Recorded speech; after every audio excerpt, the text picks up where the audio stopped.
तर आज मी तुमच्यासोबत शेअर करणार आहे मार्गशीर्ष गुरुवारचा मी कळस कसा रेडी करते। ते इथे मी तांब्या घेतला आहे, त्याचबरोबर त्याला हळद कुंकाचे बोटं ओढून घेतले आहे, पाणी ॲड केलं आहे आणि रुपया सुपारी ॲड केली आहे। त्याचबरोबर हळद कुंकू मी त्यामध्ये टाकलं आहे। त्यानंतर एक फूल दुर्वा आणि तुळस हे मी असं त्याच्यामध्ये टाकून घेणार आहे। त्याचबरोबर इथे ना मी 5 झाडाचे 5 वेगवेगळी पानं घेतले आहे, स्वच्छ धुवून मी त्या कळशामध्ये ॲड केली। त्याचबरोबर इथे नारळ ठेवला आहे। आता आपण देवीला सजवून घेऊया, तर आधी वस्त्र घालून घेतलं आहे।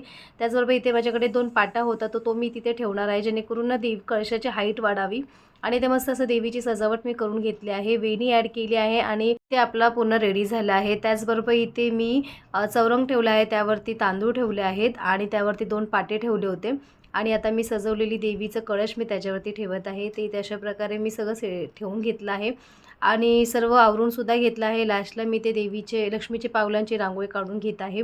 तर इथे अशा प्रकारे आज मी सिंपलसं सजावट करून घेतली होती। तर फ्रेंड्स, तुम्हाला आवडली ही मी केलेली सजावट? आवडल्यास व्हिडिओला लाईक करा। थँक्यू।